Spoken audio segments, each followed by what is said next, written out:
ઘણીવાર આપણે પ્રાણી સંગ્રહાલયમાં જઈએ છીએ, પ્રાણીઓને જોઈને આનંદ પામીએ છીએ, ચેન્જ મેળવીએ છીએ.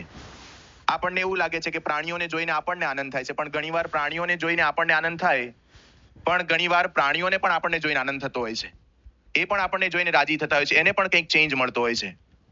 આ અમેરિકાની ધરતી ઉપર આ જે પ્રાણી સંગ્રહાલય આવ્યું છે એની એક વિશિષ્ટ રચના કરવામાં આવી છે. ત્યાં આગળ ઘણા બધા માણસો આ પ્રાણી સંગ્રહાલય જોઈને જ્યારે થાકીને બહાર નીકળે છે ત્યારે એક રૂમની રચના કરવામાં આવી છે. એ ઓરડાની અંદરથી પસાર થવાનું, પણ એ ઓરડો જુદા પ્રકારનો છે. એની ચારેય તરફ ઉપર નીચે બધી જગ્યાએ કાચના તકતા જડ્યા છે. હંમેશા જ્યારે માણસ છે ને કંઈ પણ થાકેલો હોય પણ એને અરીસા સામું મૂકી દો ને એટલે એનો થકાન દૂર થઈ જાય, એનો થાક દૂર થઈ જાય. કોઈ પણ માણસ રસ્તાની અંદર ચાલીને જતો હોય પછી જોજો ઘણી વાર ગાડીઓના કાચ ઊંચા કરી કરીને વાળ ઓળશે, શર્ટ સરખા કરશે, પોતાનું મોઢા ઉપર કઈ ધૂળ ચોટી છે કે નહીં એ જોશે.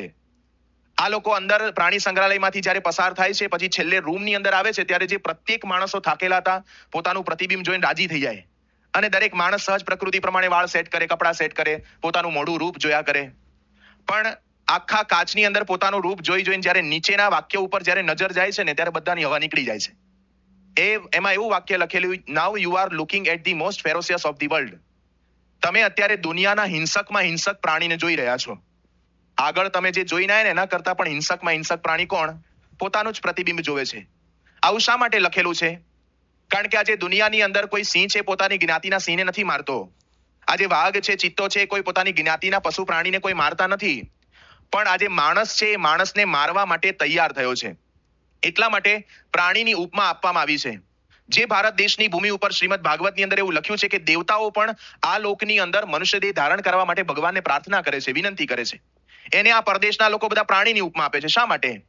ગુણાતીત સ્વામીએ પોતાની વાતોમાં એવું લખ્યું છે, સ્વામી કીધું કે દેશ દેશાંતર બહુ ફિર્યા, મનુષ્ય કા બહુ સુકાળ, જાકુ દેખી છાતી ઠરે વાકા પડ્યા દુકાળ.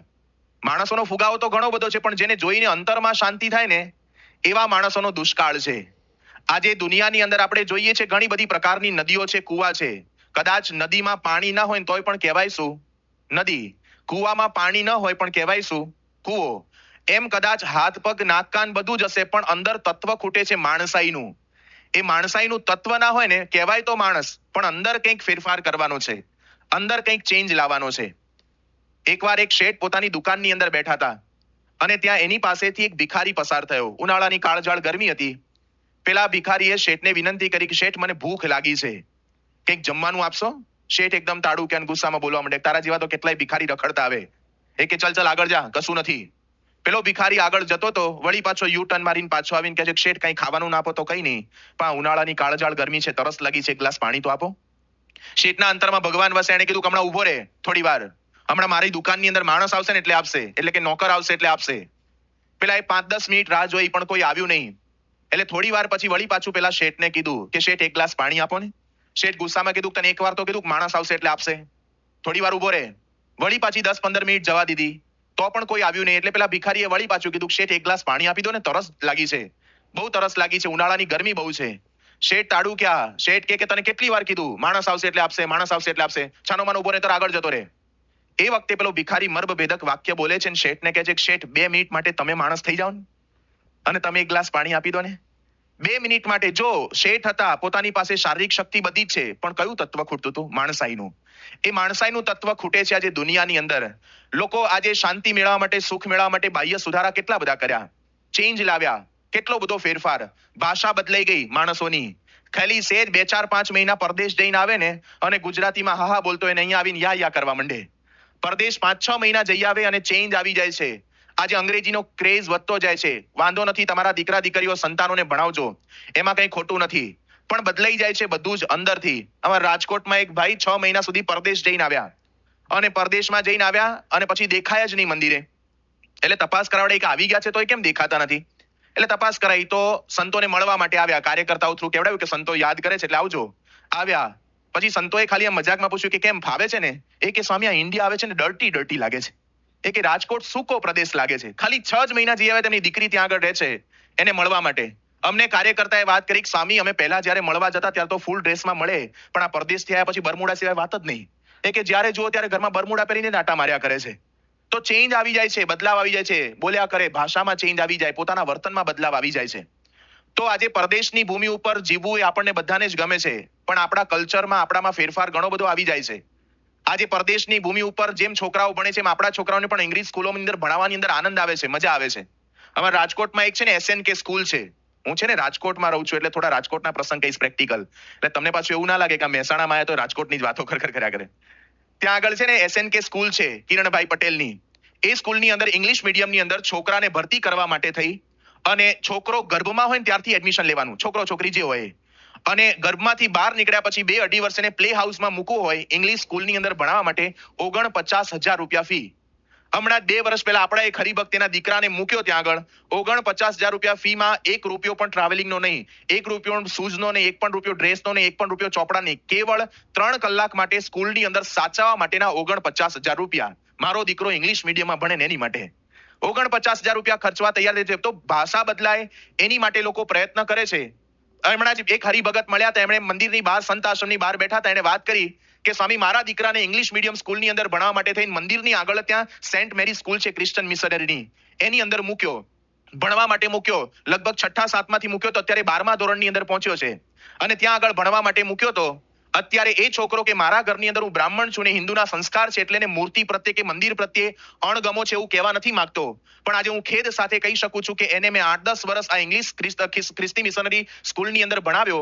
આજે સંપૂર્ણ હિન્દુ તો રહ્યો જ નથી. એ મંદિરમાં આવે છે મને રાજી કરવા માટે, દર્શન કરવા માટે. ઘરમાં ગુજરાતી એને આવડતું નથી, એની માટે પણ અમારે ભાંગ્યું તૂટ્યું ઇંગ્લિશ બોલવું પડે છે.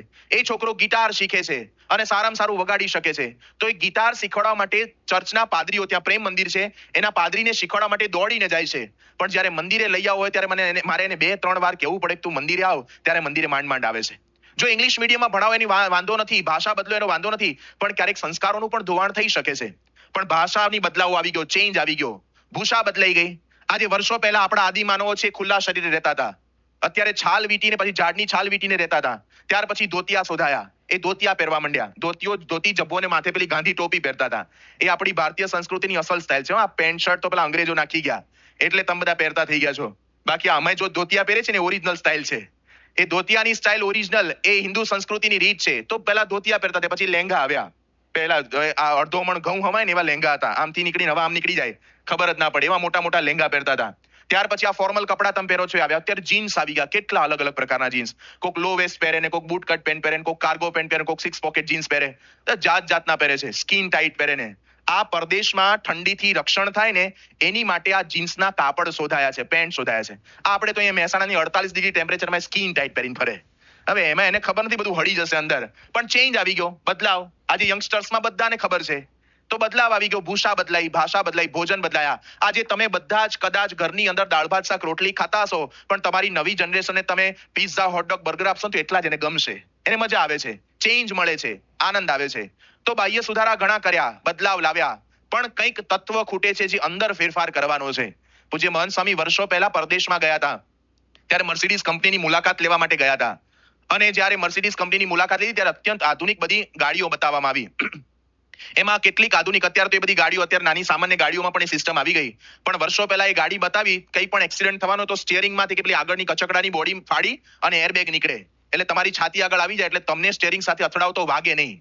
પરદેશની અંદર અત્યારે એવી પણ ગાડીઓ નીકળી છે કે તમે સુઈ ગયા હોય ચાલુ ગાડી ચલાવતા ચલાવતા, અને એ વખતે સુઈ ગયા હોય ને જોકે ચડ્યા હોય તો તમારી જુદી ડિરેક્શનની અંદર ગાડી જતી હોય તો એ વખતે અંદરથી બીપ બીપ અવાજ આવે, એટલે તમે તરત જાગી જાઓ અને ગાડીને કંટ્રોલ કરી શકો.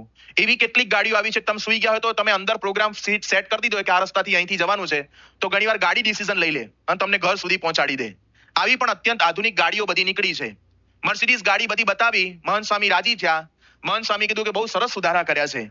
એ વખતે મર્સિડીઝ કંપનીના કર્મચારીએ કીધું સ્વામી આ તો હજી થોડુંક જ છે, હજી તો 90% સુધારા બાકી છે. મહંત સ્વામી રાજી થયા કે આ લોકોનો ખપ ખરેખરો છે અને કેટલી સુધારણા કરશે.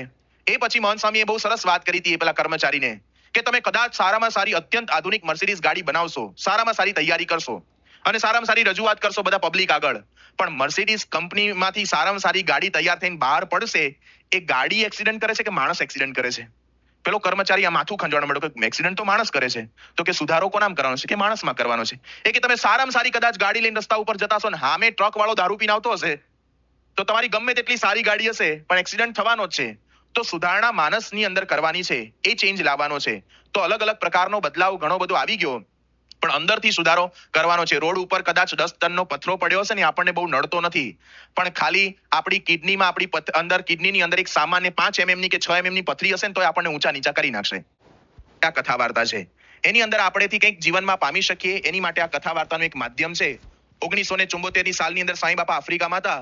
એ વખતે અર્જુનસિંહ નામના એક ભાઈ સ્વામી પાસે આવ્યા અને આવીને બાપાને કહે છે કે બાપા, હું ભારત દેશની આર્મીની અંદર નોકરી કરતો હતો. પાકિસ્તાન સાથેના યુદ્ધની અંદર મેં કેટલાય પાકિસ્તાનના ટેન્કરો તોડી નાખ્યા, એના સૈનિકોનો કેટલાયનો ખાત્મો બોલાવી દીધો અને ભારત દેશનો વિજય કરાવડાવ્યો. હું ત્યાંનો મેજર હતો, કર્નલ હતો. અત્યારે હું રિટાયર થઈ ગયો છું અને મારા ઘરની અંદર રિટાયર લાઈફ ભોગવી રહ્યો છું. ત્યારે હું મારા જીવનનો વિચાર કરું છું ત્યારે મને એવો અનુભવ થાય છે કે કદાચ ભારત દેશ તરફથી લડી અને પાકિસ્તાનના સૈનિકોની ઉપર વિજય મેળવી શકાય છે, પણ મારા અંતરના સ્વભાવ પ્રકૃતિ દોષ, મારા ક્રોધ સામું જોઉં છું ત્યારે મને એવું લાગે છે કે આની ઉપર વિજય મેળવી શકાય એવો નથી. તો આપણા અંદરથી કંઈક સુધારો કરવાનો છે પ્રકૃતિ સ્વભાવની અંદર. એની માટે આપણે અહીંયા આગળ વાતો કરવાના છીએ. આપણા જીવનની અંદર જે નાની મોટી સમસ્યાઓ બને છે એ સમસ્યાઓનું સમાધાન આપણે પ્રાપ્ત કરવાના છીએ. પણ સૌ પ્રથમ શરત એ છે કે આની અંદર તમને જેટલો રસ જાગશે ને એટલો જીવનમાંથી રોગની નાબૂદી થશે. રામપુર ગામની અંદર એક નવાબ રહેતા હતા. એ નવાબને એક વિચિત્ર પ્રકારનો રોગ લાગુ પડ્યો હતો. એનું ગળું બંધ થઈ ગયું હતું અને ગળાની અંદર કંઈક ગાંઠ થઈ હતી એટલે બોલી નહોતા શકતા. એટલે નવાબે લખીને મોકલ્યું કે સારા કોઈ વૈદો હકીમોને બોલાવો અને મારી દવા કરી આપે. એટલે એ નવાબે ફરમાન બહાર પાડ્યું. એટલે બધા અલગ અલગ પ્રકારના વૈદો હકીમો આવે અને તપાસ કરે, ચેક કરે, પણ આને કંઈ થાય નહીં, કંઈ બીમારી દૂર ના થાય એટલે બધાને જેલમાં નાખી દે અંદર. વારંવાર આવું કર્યા કરતા હતા. એટલે આ નવાબે જાહેરાત કરાઈ કે કોઈ સારામાં સારો હકીમ આવે અને જો મારો રોગ દૂર કરી આપે તો એ કે હું આપવા માટે તૈયાર છું. એટલે રાજાએ લખીને ફરમાન બહાર પાડ્યું. એક લીલાધર નામના વૈદ છે આ નવાબ પાસે આવ્યા અને આવીને કીધું હું તમારો રોગ દૂર કરી આપીશ. હંમેશા વૈદ છે ને એ નાડી પરીક્ષક હોય. એટલે નાડી આપણી સમગ્ર શરીરની નાડી વાત, પિત્ત અને કફ ઉપર ચાલતી હોય. એટલે એને તપાસ કરી, ખબર પડી. એને કીધું કે મારે બીજું કાંઈ નથી જોઈતું, એક ટેબલ લાવો અને ટેબલની સામે તમે બેસો અને હું તમારી સામે બેસું. કે બીજું શું જોઈશે? એ કે 2 કિલો છે ને આમ રસદાર લીંબુ આપો મને અને એક સારું ધારવાળું ચપ્પુ આપો. એ કે આ કઈ તારો ઉપાય છે? એ કે તમે જોયા કરો, બીજું કાંઈ કરવાની જરૂરિયાત નથી. પેલા સામે વ્યક્તિને બેસાડ્યા નવાબને, આ બાજુ લીલાધર વૈદ બેઠા, હાથની અંદર ચપ્પુ લીધું, લીંબુ બતાવે, લીંબુ ટેબલ પર મૂકીને જોશથી આમ કાપો મારે. જેવો કાપો મારે એવો રસ જરે. હંમેશા ઘણીવાર છે ને તમે ખાટી વસ્તુ જુઓ ને અથવા કલ્પના કરો ને તો વિધાઉટ કનેક્શન પાણી છૂટશે મોઢામાં. ખાલી લીંબુની વાત કરું તો ઘણા નામ થૂક ગળવા માંડ્યા હશે કેટલાય. અંદરથી મજા આવે છે. ખાટી વસ્તુ, કાચી કેરી, આંબલી, આ બધા નામ લઈએ તો અંદરથી પાણી છૂટે. આણે એક પછી એક લીંબુ કાપવાની શરૂઆત કરી. 2 કિલો લીંબુ કાપ્યા અને ત્યાં તો પેલા નવા બૂમો પાડવા માંડ્યા. એ કે આ શું કરે છે તું? એ કે તમારો અવાજ ખુલી ગયો. એ કે કેવી રીતે? એ કે બીજું કાંઈ નહોતું, તમને ગળામાં કફની ગાંઠ થઈ હતી. આ લીંબુ કાપ્યા ને એમાંથી રસ જર્યો ને તમારા મોઢામાં પાણી છૂટ્યું અને તમારી ગાંઠ નાબૂદ થઈ ગઈ, તમે બોલતા થઈ ગયા. એ વખતે નવાબ રાજી થઈ ગયા, ખુશ થઈ ગયા. સંતો ઘણીવાર આ પ્રસંગ કહીને એમ કે છે કે લીલાધર વૈદે જેમ લીંબુ કાપ્યા ને એમ અહીંયા આગળ મહેસાણામાં હું 5 દિવસ સુધી તમારી આગળ લીંબુ કાપીશ. પણ તમને જો રસ જરશે ને તો તમારા અંદરથી આ જે પ્રશ્ન છે, સમસ્યા છે, એનું સમાધાન મળી શકશે. પણ જો કંટાળો આવ્યો, કંઈ થાક લાગ્યો, ઊંઘી ગયા તો જીવનમાં કોઈ સમાધાન નહીં મળી શકે ક્યારે. તો સમસ્યા પ્રત્યેક વ્યક્તિને છે. એ સમસ્યાને પાર પાડવા માટે થઈ અને આ કથા વાર્તા છે. પણ એની અંદર મહિમા હશે ને એટલી મજા આવશે, આનંદ આવશે. ઘણીવાર દુનિયામાં જો કેટલાય માણસો એવા છે કે જેને ક્યારેય પૈસા ગણતા કોઈ દિવસ ઊંઘ જ નથી આવી. હું તો છાતી ઠોકીને કહી શકું કે આ સભામાં જેટલા બેઠા છે એમાંથી કોઈને ક્યારેય પૈસા ગણતા ઊંઘ આવી હશે ને એવું એક પણ નહીં હોય. એક પણ નહીં હોય. અરે 2 જણા પૈસાની લેવડ દેવડ કરતા હોય તોય હારો ત્રીજો નોટો ગણ્યા કરે. 1 2 3 4. તારા હાથમાં એકેય નથી આવવાની તોય આપણે ગણ્યા કરીએ છીએ. કોક 2 જણા પૈસાની લેવડ દેવડ કરતા હોય તોય આપણી ઊંઘ ઉડી જાય છે. તો આપણે ગણતા હોય તો ક્યાંથી ઊંઘ આવે? પૈસા ગણતા હોય ક્યારેય ઊંઘ નથી આવતી.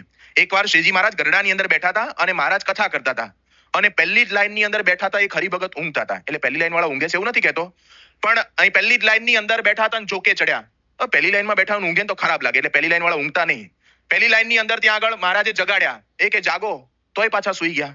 બાજુવાળાને થોડી વાર પછી કીધું કાને જગાડો ને જરા. તે પેલાને જગાડ્યા પાછા, તોય આ પાછું હુઈ ગયો. હારું રીઢો ગુનેગાર હતો. એટલે શ્રીજી મહારાજે હાથની અંદર પેલો માળાનો બેરખો તે લઈ અને છૂટો માર્યો અને માર્યો ને તે જાગ્યા. તે બેરખો બાજુવાળાને પાછું હુઈ ગયો. મહારાજ કે આમાં કોઈ સુધારો નહીં થાય, જવા દો. એટલે મહારાજે કથાની શરૂઆત કરી. કથા શરૂ થઈ અને એ જ વખતે એક હરિભગત આવ્યા. પહેલા સભામાં આવે ને ત્યારે પ્રથાથી દંડવટ કરીને બેસવાનું. ત્યાં મારા હરિભગતે દંડવટ કરવાનું ચાલુ કર્યા. એના ઉપલા ખિસ્સામાંથી એક રૂપિયો પડ્યો અને ખણણ કરતો અવાજ આવ્યો. તે પેલો હું તો એકદમ જાગી ગયો, ચેક કરવા માંડ્યો, મારો નથી પડ્યો ને. શ્રીજી મહારાજ કે મેં જગાડ્યા, ન જાગ્યા. બાજુવાળે જગાડ્યા, ન જાગ્યા. બેરખો માર્યો, ન જાગ્યા. મહારાજ કે નારાયણ થી કોઈ નથી જાગતું, લક્ષ્મી થી બધા જાગી જાય છે.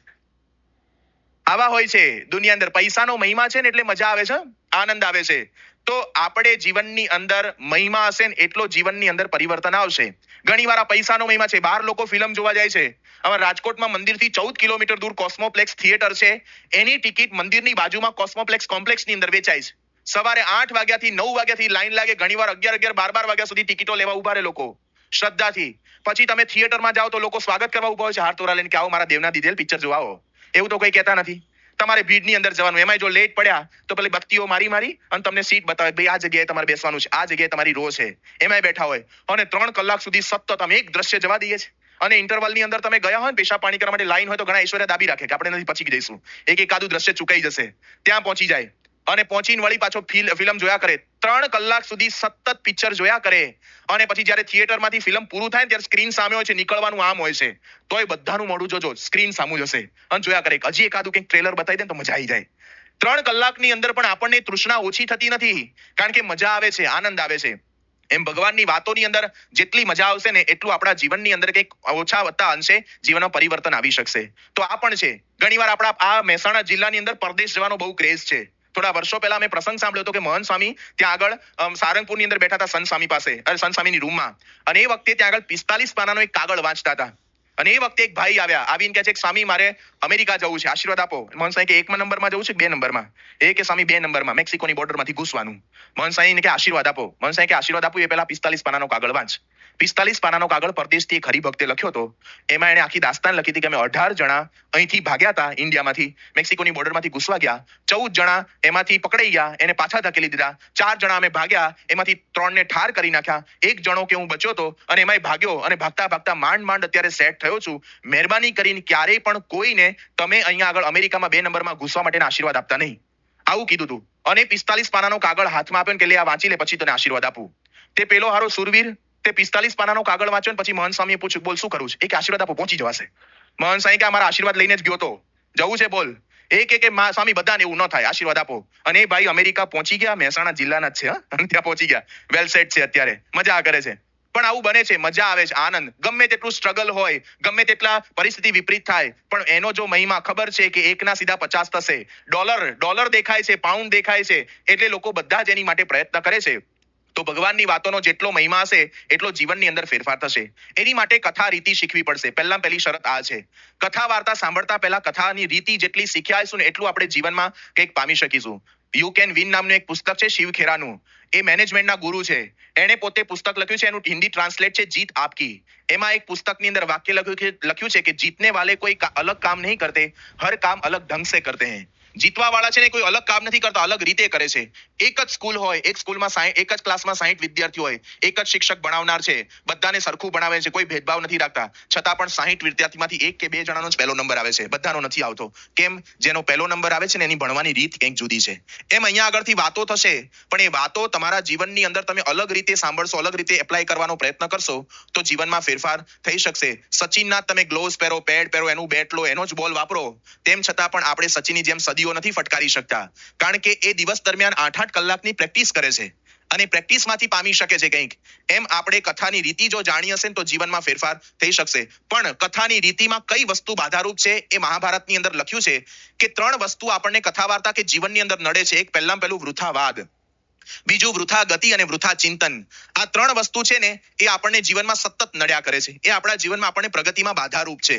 પહેલું કે છે કે વૃથાવાદ. અમથા ઘણા બબડવાની ટેવ હોયા કરે. જોજો દરેક સેન્ટરની અંદર કે દરેક ગામની અંદર તમે જોજો ક્યાંક છે ને ચોરા હોય.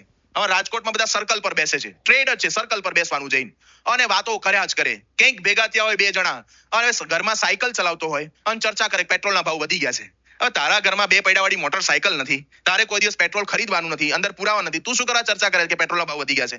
અને સર્કલ ઉપર બેઠા કે ચોરા ઉપર બેઠા ચર્ચા કરે કે વડાપ્રધાન મનમોહન સિંહને રાજ કરતા નથી આવડતું. હવે તમારા ઘરમાં તમારા બૈરા આગળ તમારું ચાલતું નથી અને શું કરવા મનમોહન સિંહની ચિંતા કર્યા કરો છો? આમથી શું કરવા ચર્ચા કર્યા કરો છો? શ્રીજી મહારાજના અનન્ય હરિભગત ગુણાતાનસાઈના શિષ્ય શિવલાલ શેઠ એ ગઢડાથી બોટાદ ગાડામાં બેસીને આવતા હતા. ભગા દોશી અને એમના બાપુજી ત્યાં આગળ બેઠા હતા. શિવલાલ શેઠ ત્યાં આગળ પોતે ગાડાની અંદર હતા, એક માળા ફેરવતા હતા. બંને ભાઈઓ આ શિવલાલ શેઠના બાપુજી અને એમના કાકા બંને જણા ગાડામાં બેઠા ચર્ચા કરતા હતા. કોકનું ખેતર આવે એટલે કે બહુ મોટું ખેતર છે, બહુ સરસ કપાસ થયો છે, આટલા વીઘે આટલો કપાસ ઉતરશે, આટલો નફો થશે ને એના ઘરમાં આટલા રૂપિયા જશે. બીજું ખેતર આવે વળી પાછી એની ચર્ચા. એમ કરતા એને છેક ગરડાથી બોટાદ સુધી આ ચર્ચા કરી. બોટાદમાં જ્યારે ઉતર્યા ત્યારે શિવલાલ શેઠે કીધું ખાલો હવે ઉતરો બોટાદમાં. આવી ગયા. શિવલાલ શેઠ કે તમે અહીંયા આગળ ગઢડાથી બોટાદ આવે એ દરમિયાન કોકનું ખેતર, કોકનો કપાસ, કોકના ઘરમાંથી નફો જશે ને કોકને ફાયદો થશે, એમાં તમારા ઘરમાં એક પાંચિયું આવવા નથી. ચર્ચા સતત કર્યા કરી. આ ગઢડાથી હું બોટાદ સુધી આવ્યો ત્યાં સુધી સતત મેં મહારાજના પ્રત્યેક ચિહ્નો યાદ કરી 51 માળા ફેરવી છે. લાભ તો મને થયો છે. તો આ લોકો વૃથાવાદની અંદર દુનિયામાં કેટલા આમથી ચર્ચા કર્યા કરતા છે. આપણે અત્યારે સભામાં બેઠા છીએ, વૃથાવાદ નથી કરતા. અમુક ફાંકોડી હોય, ફાંકા માર્યા જ કરે. તો એવા પણ કેટલાક માણસો છે તો વૃથાવાદની અંદર સતત સમય પસાર થાય છે. ઘણીવાર વૃથા ગતિ થાય છે. ગુણાતીતાનંદ સ્વામી મજેવડીના દરવાજેથી પસાર થતા ને એ વખતે કેટલાક છોકરાઓનું ટોળું ત્યાંથી નીકળ્યું. સ્વામીએ કીધું, સ્વામી કે ક્યાં જાઓ છો? કે કાંઈ નહીં સ્વામી, અમથા દોડ્યા કરીએ છીએ. ગુણાતીત સ્વામી બોલ્યા કે જીવ માત્રામાં અમથી દોટ મૂક્યા જ કરે છે. આજે તમને પરિવારમાં ઘરની અંદર જરૂરિયાત પૂરતી વસ્તુ મળી રહેતી હોય અને એના કરતા વધારે ઉપાર્જન કરવાની ટેવ થાય અથવા તો ઈચ્છા થાય ને તો સમજી લેવાનું કે ભગવાનના સંતના મતે વૃથા ગતિ જ છે. જરૂરિયાત પૂરતું આપણને મળી રહેતું હોય ભગવાનને સંતની દયાથી, પછી એની માટે વધારે ઈચ્છા, વધારે ધન ભેગું કરવાની લાલસા જ્યારે જાગે ને ત્યારે વૃથા ગતિ છે. તો એને કરીને પણ માણસ પરેશાન થાય છે, દુઃખી થાય છે. તો આ વૃથા ગતિ અને કેટલીક વાર જીવનના પ્રશ્નો વૃથા ચિંતનમાંથી પણ વધે છે.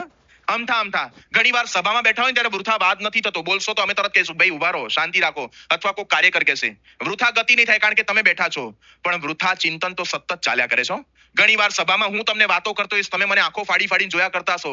મને એવું લાગે છે કે તમે શિવલાલ શેઠ જેવા છો, સાંભળ્યા કરો છો, પણ મનમાં તો ઘણી વાર ઉઘરાણીને ગણતરીઓ ચાલતી હોય છે. ઘણીવાર કેટલાક વ્યવહારના તંત્રો ચાલતા હોય છે. તો મનની અંદર વૃથા ચિંતન સતત ચાલ્યા કરે છે. હું ઘણીવાર મારી સભાઓમાં કહું છું કે આપણે સવારની અંદર જ્યારે પૂજા કરવા માટે બેઠા હોઈએ ત્યારે સરસ મજાનું આસન પાથરીએ છીએ, ભગવાનને ત્યાં આગળ બેસાડીએ છીએ. તિલક ચાંદલો કર્યા પછી માનસી કરવા માટે બેઠા હોઈએ છીએ અને માનસીમાં શરૂઆત કરે કે શાંત એકાંત રમણીય તીર્થ સ્થાનમાં હું સ્વામી શ્રી બે એકલા જ છીએ. અને પછી સરસ બાપા એક રૂમમાં પોડ્યા છે, હું અંદર જઉં છું, દંડવટ કરીને બાપાને કહું છું મહારાજ જાગો, સ્વામી જાગો, બાપા જાગો. અને એ વખતે બાપાને પગ ચંપી કરું છું, સ્વામીને જગાડું છું. બાપાને પલંગમાંથી બેઠા કર્યા અને બેઠા કર્યા પછી પ્રમુખ સ્વામી મહારાજને કહું છું ચાલો બાપા સ્નાન કરવા માટે. બાપા પલંગમાંથી બેઠા થાય છે, હું એમને બાપાને ચપ્પલ પહેરાવું છું અને સ્વામી બાપાનો હાથ પકડી અને હું લઈ જઉં છું બાથરૂમમાં સ્નાન કરવા માટે. અને પછી મન એવું ચક્રાવે ચડે છે, એવું ચક્રાવે ચડે છે. આખી પૂજા પૂરી થઈ જાય તો બાપા બાથરૂમમાંથી બહાર જ નથી આવતા. થાય છે ને તમને શું, અમને અનુભવ થાય છે. તો મનની કેટલી ફાસ્ટ ગતિ છે. ઘણીવાર પૂજા જ કરવા માટે બેઠા હોય, બીજી કોઈ પ્રવૃત્તિ નથી, છતાં પણ ચિંતન સતત ચાલ્યા કરે છે. પૂજ્ય મહાન સ્વામી ઘણીવાર કહે છે કે કોઈ કેમ્પસમાં આપણે ગાડી મૂકી હોય, 4 વ્હીલ ગાડી, અને એને સ્ટીયરિંગ જ ના હોય તો કલ્પના કરો એ કેમ્પસની બહાર નીકળી શકશે? સ્ટીયરિંગ વગરની ગાડી કલ્પના જ ન થઈ શકે ચાલી શકે. એમ આપણા મગજના વિચારો છે ને સ્ટીયરિંગ વગરના છે. ઘણીવાર આમ ફટકાય, ઘણીવાર આમ ફટકાય, સતત મનની અંદર વિચાર ચાલ્યા જ કરે છે. વૃથા ચિંતન. યોગી બાપા વાત કરતા ને કે પેલા ભાઈ શેઠ છે એ પોતે ઘી વેચવા માટે જતા હતા અને એનો જે પેલો નોકર હતો શેખ ચલ્લી, એના માથા ઉપર ઘીનો ગાડવો હતો અને લઈને નીકળ્યા અને બંને જણા ચાલીને જતા હતા. અને એ વખતે પેલાને મનની અંદર વિચાર ચાલુ થયા. જો માણસના મનમાં કેવા વિચારો ચાલે છે.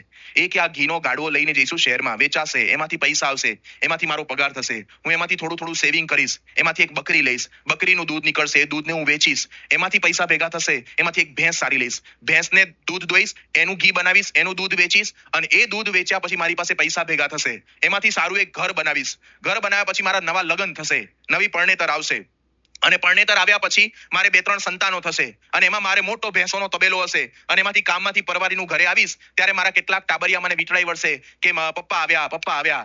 એમ કરીને મને વિટળાઈ વળશે. હું ઘરમાં આવીશ ત્યારે મારા પત્ની રાહ જોતા હશે કે આવો પતિદેવ, તમારી જમવાની રાહ જોઉં છું. આ પહેલાના જમાનાની વાત છે, અત્યારે આવું શક્ય બને નહીં. અને એ વખતે ત્યાં આગળ કે આવો પતિદેવ, હું તમારી રાહ જોઉં છું. અંદર લઈ જશે, જમાડશે, વીંજણો નાખશે, હું જમીશ, જમ્યા પછી સુઈ જઈશ મારી રૂમની અંદર. મારી પગ ચંપી કરશે મારી પત્ની.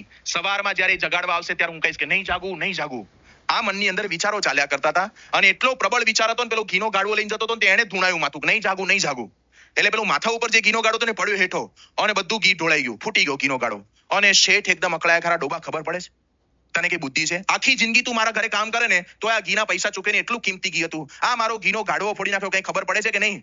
એ વખતે પેલો શેખ ચલી કે શેઠ શું કચકચ કર્યા કરો છો? તમારો તો ખાલી ઘીનો ગાડવો ફૂટી ગયો, મારો તો આખો સંસાર ફૂટી ગયો છે. શૂન્યમાંથી સર્જન કરેલું આખો સંસાર મારો પાણીમાં મળી ગયો, આ બધો ફૂટી ગયો. તો આવું ઘણીવાર યોગી બાપા કે વૃથા ચિંતન ચાલે છે. હવે ઘીનો ગાડવો ક્યારે વેચાશે ને ક્યારે રૂપિયા આવશે ને ક્યારે એની આટલી રામાયણ ઊભી થશે એને ખબર નથી, પણ સતત માણસના મનની અંદર આ ચિંતન ચાલ્યા કરે છે. એટલે આ બધા પ્રશ્નો સર્જાય છે. તો કથા રીતિ શીખીએ એની અંદર પહેલી શરત છે વૃથા ચિંતન ન થવા દઈએ. ઘણીવાર આપણે એવું માનીએ છીએ કે આપણે આ પ્રવૃત્તિ બાકી છે ને આ પ્રવૃત્તિ બાકી છે, પણ યાદ રાખજો અહીંયા બેઠા થકા ક્યારે આપણા ઘરના કામ થવાના નથી. ગુણાતીત સ્વામી અભેસી દરબારને કીધું કે તારું લોધિકાનું કામ બેઠા અહીંયા થશે નહીં. તો અહીંયા આવ્યા છીએ તો પૂર્ણ ઇન્વોલ્વમેન્ટ સાથે આપણે કથા વાર્તા સાંભળીએ. કેવી રીતે સાંભળવી કથા વાર્તા? શ્રીમદ ભાગવત ગ્રંથની અંદર, શ્રીમદ ભાગવત ગ્રંથ મહાત્મ્યની અંદર પેલી કથા આવે છે ધુંધુકારીની. એની અંદર જ્યારે ધુંધુકારી ભૂત થાય છે ને ગૌકર્ણ ભાગવતની કથા વાર્તા બેસાડે છે, અને જ્યારે ભાગવતની 7 દિવસની કથા પૂરી થાય ત્યારે ધુંધુકારીને લેવા માટે પેલા વૈકુંઠનાથના પાર્ષદો આવે છે. ત્યારે કેટલાક હરિભક્તો, કેટલાક ઓડિયન્સમાં જે બેઠા હતા ને એ એવું બોલ્યા કે અમે કથા વાર્તા સાંભળી છે, અમે ટાઈમ ટુ ટાઈમ આવી જતા હતા, ધૂન પ્રાર્થનાથી આવી ગયા છે, પહેલી લાઈનની અંદર બેસતા હતા, તેમ છતાં પણ આ ધુંધુકારીનો કેમ મોક્ષ થયો ને અમારો મોક્ષ કેમ ના થયો? ત્યારે એ વખતે વાત કરતા એ વાત જ્યારે ગૌકર્ણને કરી ત્યારે ગૌકર્ણ પૂછે છે વૈકુંઠનાથના પાર્ષદોને કે આ લોકોનો આ પ્રશ્ન છે. ત્યારે વૈકુંઠનાથના પાર્ષદો કહે છે કે શ્રવણસ્ય વિભેદેન ફલભેદોત્ર સંસ્થિતઃ શ્રવણમ તો કૃતમ સર્વે ન તથા મનનમ કૃતમ. એ કે શ્રવણ તો બધાએ સરખું જ કર્યું છે, પણ આ ધુંધુકારીએ જે મનન કરીને પોતાના જીવનમાં એપ્લાય કરવાનો પ્રયત્ન કર્યો છે ને એવું બીજા કોઈએ કર્યું નથી. એટલા માટે આ ધુંધુકારીનો મોક્ષ થાય છે, તમારો નથી થતો. તો કે શું કરવું? ફરી ભાગવતની કથા બેસાડો અને સાંભળો. કેવી રીતે સાંભળવી? વિશ્વાસો ગુરુ વાક્યેસુ સ્વસ્મિન દીનત્વ ભાવના મનોદોષ જયશ્ચેવ કથાયા નિશ્ચલામતી. વિશ્વાસ રાખીને તત્પરતાથી, એકાગ્રતાથી મનના દોષ જીતીને કથા વાર્તા જેટલી સાંભળીને જીવનમાં એપ્લાય કરવાનો પ્રયત્ન કરશો, બધાનો મોક્ષ નિશ્ચિત છે. આવી શ્રીમદ ભાગવતની અંદર વાત કરી છે. અહીંથી જે કંઈ પણ સમસ્યાઓની વાતો થાય, જે કંઈ પણ સમાધાન થાય, એની અંદર પૂર્ણ વિશ્વાસ સાથે જેટલી સાંભળીશું ને એટલા આપણા જીવનની અંદર પ્રગતિકારક બની શકશે. વિશ્વાસ, 2 રૂપિયાના છાપાની અંદર વિશ્વાસ રાખો છો કે નથી રાખતા? અત્યારે 2 રૂપિયા ભાવ ચાલે છે ને, 2 રૂપિયા ભાવ ચાલે, વર્ષોથી 2 રૂપિયા ભાવ ચાલે છે. એમાં દિવ્ય ભાસ્કરનો તો પછી 1 રૂપિયો જ હતો, અત્યારે 2 રૂપિયા કદાચ થઈ ગયા હશે. 2 રૂપિયાના છાપાની અંદર વિશ્વાસ આવે છે. ઘણી વાર તમે સંદેશ મૂકો, ગુજરાત મૂકો, દિવ્ય ભાસ્કર મૂકો, બધામાં અલગ અલગ ન્યૂઝ હોય, બધામાં જુદું જુદું હોય છે, તોય આપણને કેટલો વિશ્વાસ આવે છે. તો આ ભગવાનની વાતોની અંદર તો વિશ્વાસ 100% આવવો જોઈએ કે નહીં? એમને રૂટીન લાઈફમાં પણ કેટલો વિશ્વાસ મૂકીએ છે. કોઈ વાણંદ પાસે ગયા હોય તમે દાઢી કરાવવા બેસો તો ઘણા તો વાણંદ પાસે દાઢી કરાવતા કરતા હુઈ જાય છે, નસકોરા બોલાવા માંડે. એને કેટલો વિશ્વાસ હશે કે આ વ્યક્તિ મારે અહીંયા ધોરી નસ ઉપર કાપો નહીં મૂકી દે, મને મારી નહીં નાખે. સંપૂર્ણ એકદમ આપણે આમ એની ઉપર બલિદાન આપી દઈએ છીએ, સુઈ જઈએ છીએ ત્યાં આગળ. The quarter pounder was નાવા જાવ છો તો એની અંદરથી નળમાંથી પાણી જ નીકળશે, એસિડ નહીં નીકળે એની શું ગેરંટી? પણ વિશ્વાસ છે ને કે અંદરથી પાણી જ નીકળશે, બીજું કંઈ જ નહીં નીકળે. કેટલી રોડ ઉપર બસોનો એક્સિડન્ટ થયો છે, ગાડીઓનો એક્સિડન્ટ થયો છે, તો તમે સાયકલ જ લઈને જાવ છો બધે. અહીંથી તમારે અમદાવાદ જોઈએ તો સાયકલ લઈને ક્યારે પહોંચો? બસમાં જવું જ પડે, ગાડી લઈને જવું જ પડે. તો વિશ્વાસ છે. તો ભગવાન અને સંતની વાતોની અંદર પણ સંપૂર્ણ વિશ્વાસ હોવો જોઈએ. કુમારીલ ભટ્ટને નાસ્તિકોએ કીધું તમારા વેદ ખોટા છે. એ વખતે ત્યાં આગળ કુમારીલ ભટ્ટે કીધું કે મારા જો વેદ ખોટા હોય ને તો હું આ પર્વત પરથી પડું અને પડ્યા પછી મને કંઈ ન થાય, તો અરે હું મરી જાઉં તો મારા વેદ ખોટા સાચા, એટલે ખોટા, નેતર મારા વેદ સાચા છે. કુમારીલ ભટ્ટે આવી જ્યારે પ્રતિજ્ઞા કરી અને ઉપરથી પડ્યા, પર્વત પરથી નીચે પડતું મૂક્યું, અને એ વખતે એને કાંઈ જ ન થયું, ફક્ત એમની એક આંખ ફૂટી ગઈ. ત્યારે કેટલાક નાસ્તિક માણસોએ કીધું તમે તો એવું કીધું હતું ને મારા વેદ 100% સાચા જ છે, જો સાચા હોય તો તમે પડો તો કાંઈ ન થવું છે, તો આંખ તો ફૂટી ગઈ. એ વખતે કુમારીલ ભટ્ટ કહે છે કે હું એવું બોલ્યો તો અમારા વેદ સાચા હોય તો, એ તો બોલ્યો હતો ને એટલી પણ મારા મનમાં શંકા હતી, એટલા માટે આંખ ફૂટી ગઈ છે. અમારા વેદ 100% સાચા જ છે. આ વિશ્વાસની દ્રઢતા આપણા જીવનની અંદર હશે ને તો ગમે તેવી વાતો પણ આપણા જીવનમાં પરિવર્તન લાવી શકશે. તો એકદમ એકાગ્રતા સાથે અને તત્પરતાથી આપણા જીવનની અંદર અહીંયા જે કંઈ પણ વાતો થાય એ એપ્લાય કરવી છે, તત્પરતાથી મારે કંઈક પામવું છે, એવી મુમુક્ષુતા સાથે જો વાતો સાંભળીશું તો આપણા જીવનની અંદર સમસ્યાઓનું સમાધાન પ્રાપ્ત થઈ શકશે. ઘણીવાર કથામાં આવ્યા હોય છતાં પણ એ વખતે આવ્યા પછી પણ એવું રહ્યા કરે કે આ તો બધું હું જાણું જ છું, તો એનાથી પણ ક્યારેય પરિવર્તન નહીં થઈ શકે. એક વ્યક્તિ પોતે એક ચીની ગુરુ પાસે વિદ્યા પ્રાપ્ત કરવા માટે ગયા અને જઈને કીધું કે મને તમે વિદ્યા આપો. ત્યારે એને કીધું પહેલા એક કપની અંદર ચા ભરીને લઈ આવો. પેલા ગુરુની પાસે બાજુમાં એક કેટલી પડી હતી અને લઈને આવ્યા ચાનો કપ અને રકાબી લઈને, અને ત્યાં આગળ આવ્યા, ભરેલો કપ ને રકાબી લઈને આવ્યા હતા, અને એ જ વખતે પેલા શિષ્યના હાથની અંદર જે કપ રકાબી હતી એમાં બીજી વધારે ચા નાખવા માંડ્યા. એટલે પેલો એકદમ બૂમો પાડવા માંડ્યો કે આ ચા ઓવરફ્લો થાય છે, બધું પડે છે, તમે આને બંધ કરો. એ કે બસ બંધ કરી, અને પછી પેલા ગુરુએ કીધું હું તને જે ઉપદેશ આપવા માંગુ છું તું સમજો? એ કે ના. એ કે તું મારી પાસે જ્ઞાન પ્રાપ્ત કરવા માટે આવ્યો છું, પણ તું આ ભરેલા ચાના કપ જેવો છે, એની અંદર હું ગમે તેટલું જ્ઞાન નાખીશ ને બધું છલકાઈને બહાર નીકળી જશે. પહેલા ખાલી થઈને આવ, પછી હું તને વાત કરીશ. એટલે આપણે અહીંયાથી જે કંઈ પણ વાત થાય એ મારા જીવનના ઘડતર માટેની છે, એ જો મનાશે તો આપણે ખરેખર પામી શકીશું. તો હવે આપણે સમસ્યાઓની કેટલીક વાતો શરૂ કરીએ એ પહેલા મૂળ પ્રશ્નનો વિચાર કરીએ કે આપણા જીવનની અંદર જે કંઈ પણ સમસ્યાઓ ઊભી થાય છે, જે કંઈ પણ પ્રશ્નો ઉપસ્થિત થાય છે, એનું મૂળ કારણ શું છે? આપણી પ્રકૃતિ, આપણા સ્વભાવની અંદરથી આપણા જે કંઈ પણ જીવનની સમસ્યાઓ ઊભી થાય છે. આજે અહીંયા સભામાં બેઠા છે કેટલાય વ્યક્તિ એવા છે જેની પાસે મોબાઈલ ફોન નહીં હોય, કેટલાય વ્યક્તિ એવા છે જેના ઘરમાં કલર ટીવી નહીં હોય, કેટલાય એવા વ્યક્તિ છે જેના ઘરની અંદર 4 વ્હીલ કાર કે 2 વ્હીલર બાઇક કે એવું કંઈ નહીં હોય. પણ હું ગેરંટી સાથે કહી શકું કે ટોપ ટુ બોટમ પ્રત્યેકને નાના મોટા કંઈક ને કંઈક પ્રશ્ન હશે જ. દુનિયાના પ્રત્યેક માણસના જીવનની અંદર કંઈક ને કંઈક પ્રશ્ન છે જ, અને એ પ્રશ્ન માણસને ડિસ્ટર્બ કરે છે, દરેક વ્યક્તિને, નાના મોટા બધાને. અમારા રાજકોટની અંદર મંદિરમાં સાંજે હું સંધ્યા આરતી પછી દંડવટ કરતો હતો. એ વખતે અમારા મંદિરની પાછળ ત્યાં આગળ વૈશાલી નગર સોસાયટી છે, એની અંદર એક છોકરો રહે છે નાનકડો, જય કરીને, હજી અત્યારે પહેલા ધોરણમાં આવ્યો, બાકી એકાદ વર્ષ પહેલા એ કેજીમાં ભણતો હતો.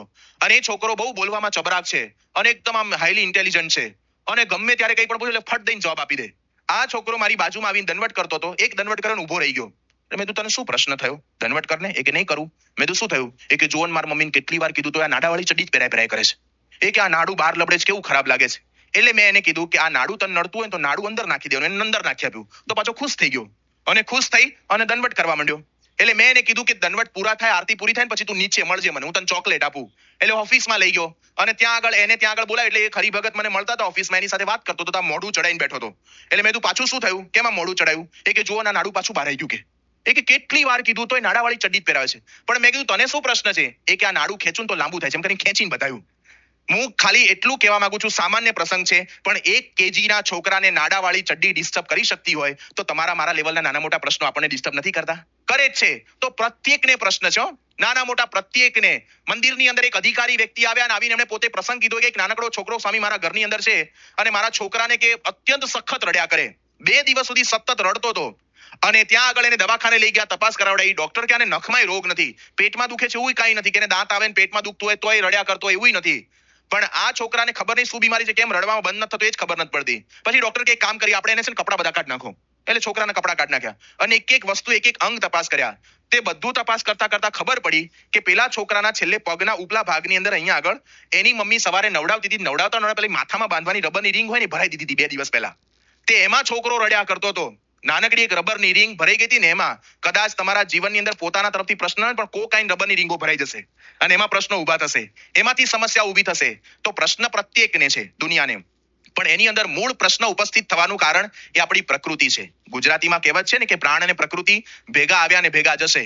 એમ આપણી પ્રકૃતિ જ્યાં સુધી નહીં ટળે ને ત્યાં સુધી આપણા સમસ્યાઓ ક્યારેય સમાધાન મળવા નથી. શાશ્વત સમાધાન, ટેમ્પરરી સમાધાન મળી શકશે, પણ મૂળ તો સ્વભાવ ટળ્યા પછી જ તમામ પ્રશ્નોનું સમાધાન થઈ શકશે. તો કેવા કેવા પ્રકારની આપણી પ્રકૃતિ હોય છે એની થોડી કેટલીક વાતો કરીએ. આપણા જીવનની અંદર કેટલીક વાર અહંકારની ઘણા બધાને પ્રકૃતિ હોય છે. અહંકારની કેવી અહંકાર કે ઘરમાં હું કહું એમ જ થવું જોઈએ, બોસિંગ નેચર, આપણે કહીએ એમ જ ચાલવું જોઈએ. તો આ એક પ્રકારની અહંકારની પ્રકૃતિ છે. આજે હું તમને વાતો કરું છું એટલે મારા જીવનમાંથી અહંકાર ટળી ગયો છે એવું નથી. આજે દુનિયાના પ્રત્યેક માણસના જીવનમાં અહંકાર છે. વરતાલની અંદર રઘુવીરજી મહારાજે ત્યાં આગળ એક સાધુને દીક્ષા આપી અને આચાર્ય મહારાજે જાહેરાત કરી કે બધા 4 આંગળ પોતાના આસન ખસેડો તો આ સંત આશ્રમમાં એક નવા સાધુનો સમાવેશ થઈ જાય. બધા ખસી ગયા, પણ એક જણો થોડો હટીલા સ્વભાવવાળો હતો, અહંકારી. એ કે હું નહીં ખસું. તે રઘુવીરજી મહારાજે વીટો પાવર વાપર્યો અને રઘુવીરજી મહારાજે 4 આંગળ એનું આસન ખસેડી નાખ્યું. આને મનમાં ખોટું લાગ્યું અને પોતાનું ફેંડલું વાળી વરતાલ દેશ છોડીને અમદાવાદ દેશમાં જતા રહ્યા. ગુણાત્યાનંદ સ્વામીએ વાતોમાં લખ્યું છે, સ્વામી કે 4 આંગળ ન ખસે પણ 40 ગૌ ખસી ગયો. 4 આંગળ જ ખાલી ખસવાની જરૂરિયાત હતી, પણ એ અહંકારની પ્રકૃતિ. આજે પ્રત્યેક માણસને છે ને અહંકાર આવે ને અંદર એટલે બધું જ કરવાનું ગમે છે, મજા આવે છે. પ્રત્યેક માણસને થોડોક વિચાર કરે ને તો ખબર પડી જાય કે આપણે કયા લેવલે ઊભા છે અને કયા પ્રકારનો ફેરફાર કરવાનો છે. આ અલૈયા ખાચરનો આપણે પ્રસંગ વર્ષોથી સાંભળીએ છીએ, પણ કેટલો ભોગ સમર્પણ એનો હતો. શ્રીજી મહારાજે પોતાના જીવનકાળ દરમિયાન 3 જ વ્યક્તિને નિષ્કામી કીધા છે. એક સુરા ખાચર, બ્રહ્માનંદ સ્વામી, ત્રીજા અલૈયા ખાચર. આ 3 જ જણે નિષ્કામી કીધા છે. તો કેટલી વર્તમાનની દ્રઢતા હશે.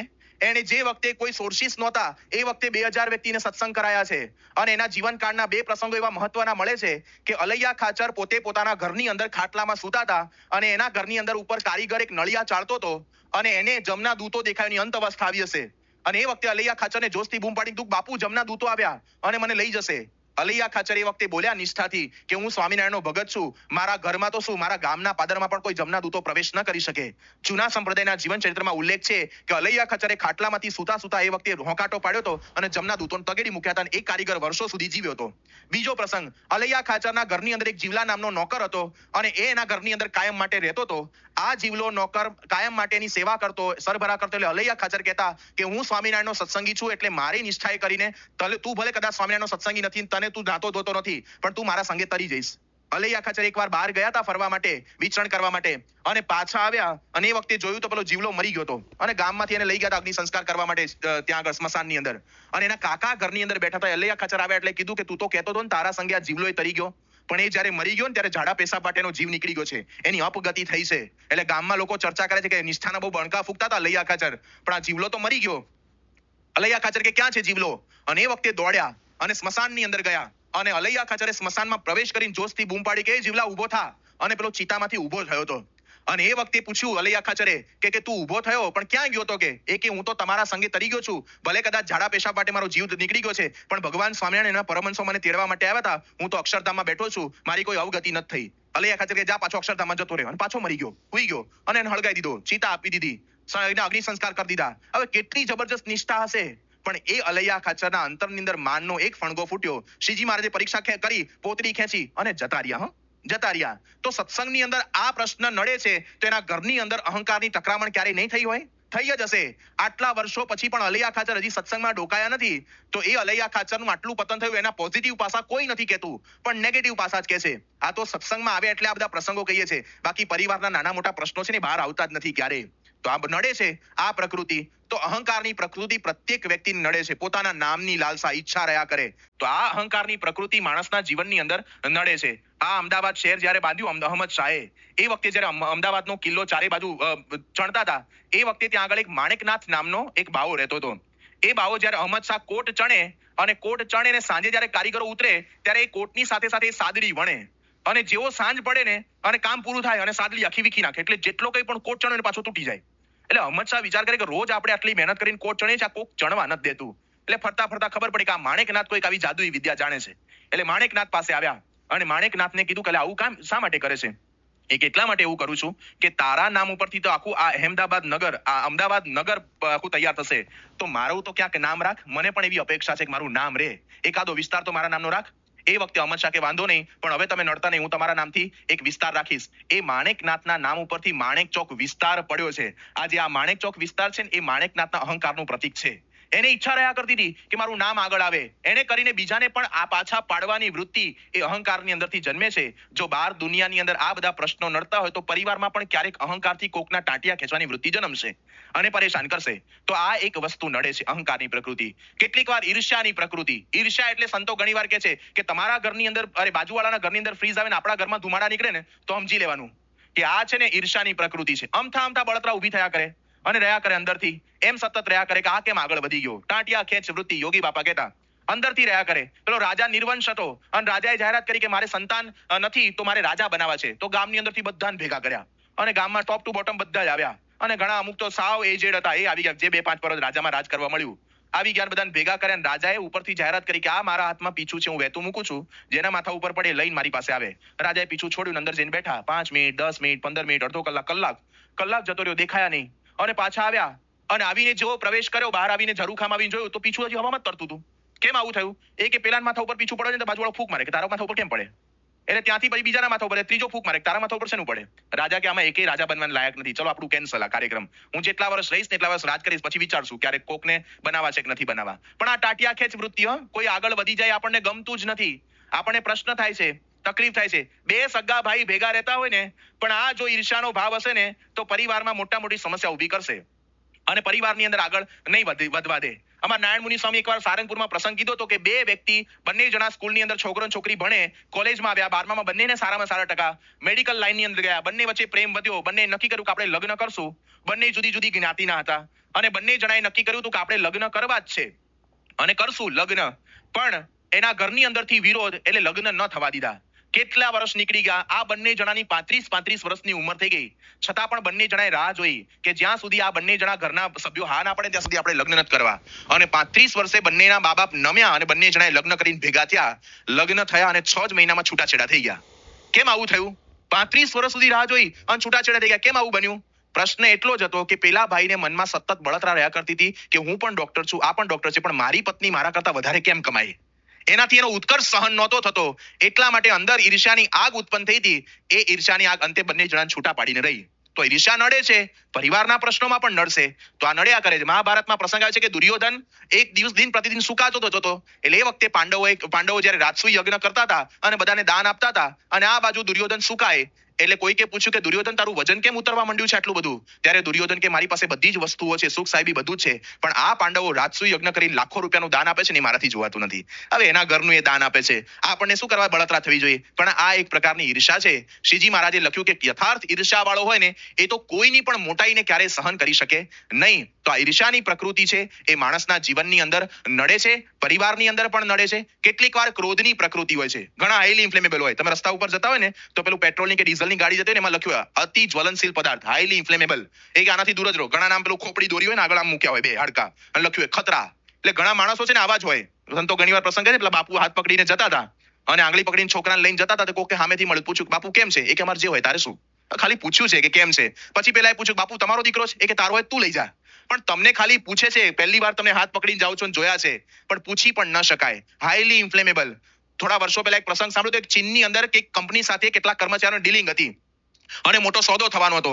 એમાં કંપનીનો જે માલિક બેઠો હતો ને કેટલાક બહારની કંપની વાળા આવ્યા હતા એ બેઠા હતા અને એમાં ચર્ચા ચાલતી હતી મીટિંગમાં, અને એમાં એક માખ પસાર થઈ અને માખ સતત ફરિયાદ કરતી હતી, એને કોઈ કંટ્રોલ નહોતું કરી શકતું, એટલે બધા ડિસ્ટર્બ થતા હતા. એટલે સામેની કંપની વાળા જ્યારે આ લોકો સાથે ડીલિંગ કરવા માટે આવ્યા હતા અને પ્રશ્ન આ થયો માખનો, એટલે સામેવાળી કંપની વાળાએ બધાએ સોદો કેન્સલ કર્યો કે આ માખને નથી આચવી શકતા, તમે હું અમારી કંપની સાથે ડીલિંગ કરવાના, એમ કરીને જતા રહ્યા, સોદો કેન્સલ કર્યો અને લાખો રૂપિયાનો જે ફાયદો થવાનો હતો એની નુકસાની ભોગવવી પડી. એટલે આ ચીનનો જે આ કંપનીનો માલિકોનો અત્યંત ક્રોધે ભરાયો અને એને પોતાના જીવનકાળ દરમિયાન 40 કિલો માખને મારી નાખી હતી. જેટલી માખ મારે ને ભેગી કરીને ગણતરી કરે કેટલા કિલો થઈ, એમ કરીને એને ક્રોધ કોની ઉપર ઉતાર્યો, આખી માખી જ્ઞાતિને ખલાસ કરી નાખું કે એમ કરીને 40 કિલો માખી મારી નાખી હતી. તો આવો પણ કેટલાકનો ક્રોધનો સ્વભાવ હોય છે, પરિવારમાં નડે છે, સત્સંગની અંદર નડે છે, સમાજની અંદર નડે છે. તો આ બધી જ પ્રકારની પ્રકૃતિ એ આપણા જીવનની અંદર નડે છે. બીજી પણ અન્ય કેટલીક પ્રકૃતિઓ છે જે આપણા પરિવારની, સમાજની અંદર નડે છે અને કેટલીક સમસ્યાઓ છે કે જે આપણા જીવનની અંદર વાસ્તવિક રૂપમાં બને છે. એની વિશેષ વાતો આપણે આવતીકાલથી કરીશું. ત્યાં સુધી સર્વને જય સ્વામિનારાયણ.